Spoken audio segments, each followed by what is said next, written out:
पति ब्रह्मचारी, क्या ईशा तोड़ देगी सूरज का ब्रह्मचर्य? अब पति ब्रह्मचारी में आने वाला है एक ऐसा ट्विस्ट जो पूरे घर को हिलाकर रख देगा। ताई जी की मुराद पूरी होने वाली है, क्योंकि जल्द ही ईशा के प्रेग्नेंट होने की चर्चा जोर पकड़ने वाली है। दरअसल मोनिका के बच्चे के जन्म के बाद पूरे मोहल्ले में तरह तरह की बातें शुरू हो जाती हैं।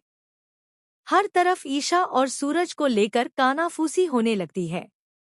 इसी बीच ताई जी अनजाने में दो औरतों की बातें सुन लेती हैं, जो आपस में चर्चा कर रही होती हैं। सरला की एक बहू ने तो बेटी को जन्म दे दिया, लेकिन उसकी छोटी बहू ईशा तो शायद कभी मां ही नहीं बन पाएगी। सूरज तो उसे छूता तक नहीं। लगता है सरला ने ही अपने बेटे को ऐसा सिखाया है।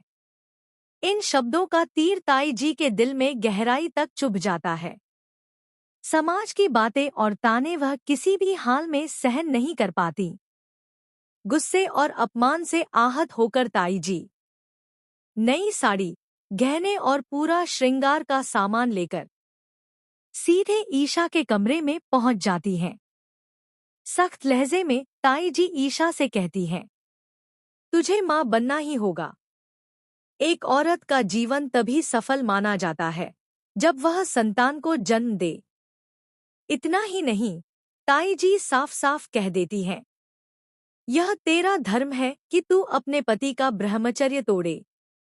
आज से मैं तुझे सूरज का ब्रह्मचर्य तोड़ने की इजाजत देती हूँ। ताई जी यह भी चेतावनी देती हैं कि अब वह हर पल ईशा पर नजर रखेंगी।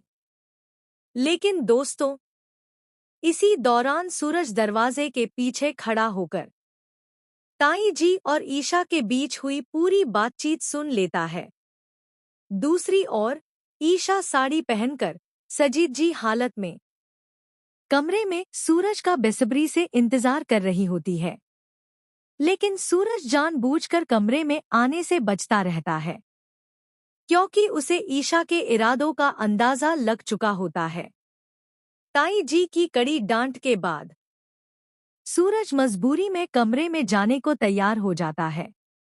कमरे में पहुंचते ही ईशा सूरज का हाथ पकड़कर उसे बिस्तर पर बैठा लेती है और प्यार भरे लहजे में कहती है, सूरज, कल मैंने तुमसे कुछ मांगा था। सूरज अंदर ही अंदर घबरा जाता है।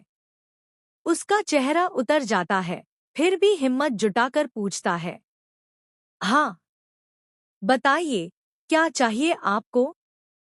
तभी ईशा कहती है, मुझे मां बनना है। यह सुनते ही सूरज के पैरों तले जमीन खिसक जाती है। वह घबराकर तुरंत कमरे से बाहर भागने की